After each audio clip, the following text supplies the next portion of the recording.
হ্যাঁ বন্ধুরা, ভোলে বাবা পার করেগা সিরিয়ালের আগামী পর্বে এক দারুণ নাটকীয় মুহূর্ত আসতে চলেছে।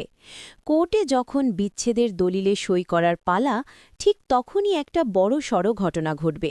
আসন্ন পর্বে আমরা দেখব মিলির হস্তক্ষেপে ঝিল এবং সাক্ষ্যের বিচ্ছেদ আটকে যাচ্ছে। সাক্ষ্য কোনোভাবেই ঝিলকে হারাতে চায় না, তাই বারবার তাকে আটকানোর চেষ্টা করছে।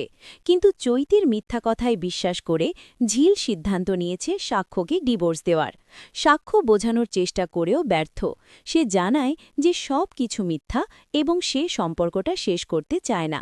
কিন্তু ঝিল যখন বলে যে সে অন্য কাউকে ভালোবাসে এবং এই সম্পর্কে থাকতে চায় না, তখন সাক্ষ্য পুরোপুরি ভেঙে পড়ে। সে অত্যন্ত কষ্টের সাথে বলে, তুমি যেটাতে ভালো থাকবে আমি সেটাই করব, এবং বিচ্ছেদের কাগজপত্রে সই করে দেয়।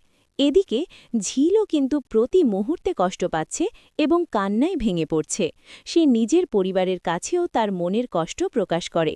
এই অবস্থা দেখে ঝিলের মা এবং মিনু বুঝতে পারেন যে এদের দুজনকে আলাদা হতে দেওয়া ঠিক হবে না, কারণ তারা একে অপরকে ভালোবেসে ফেলেছে।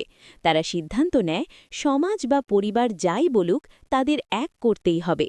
তারা দ্রুত ছুটে যায় কোর্টে। সেখানে পৌঁছে তারা জানতে পারে যে ডিভোর্সের কাগজে সই হয়ে গেছে, আর তখনই তারা সেই দলিল ছিঁড়ে ফেলে। মিনু তখন সাক্ষ্যকে জিজ্ঞেস করে, তুমি কাকে ডিভোর্স দিচ্ছ?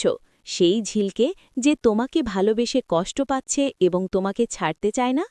এই কথা শুনে সাক্ষ্য অবাক হয়ে যায় এবং মিনুকে বলে যে ঝিলই বলেছিল সে অন্য কাউকে ভালোবাসে। তখনই মিনু আসল সত্যিটা প্রকাশ করে, চৈতি কী বলেছিল এবং কেন ঝিল এই সম্পর্ক থেকে দূরে থাকতে চাইছিল তা সবই মিনু খুলে বলে।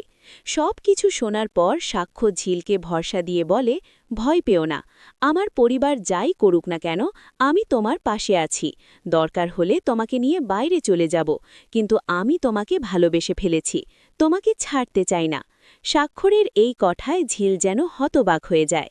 যদি শেষ মুহূর্তে মিনু এবং ঝিলের মা ঝিল ও সাক্ষ্যকে এভাবে এক করে দেয়, তাহলে তোমাদের কেমন লাগবে?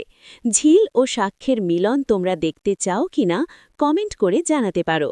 ভিডিওটি ভালো লাগলে অবশ্যই চ্যানেলটি সাবস্ক্রাইব করবেন। ধন্যবাদ।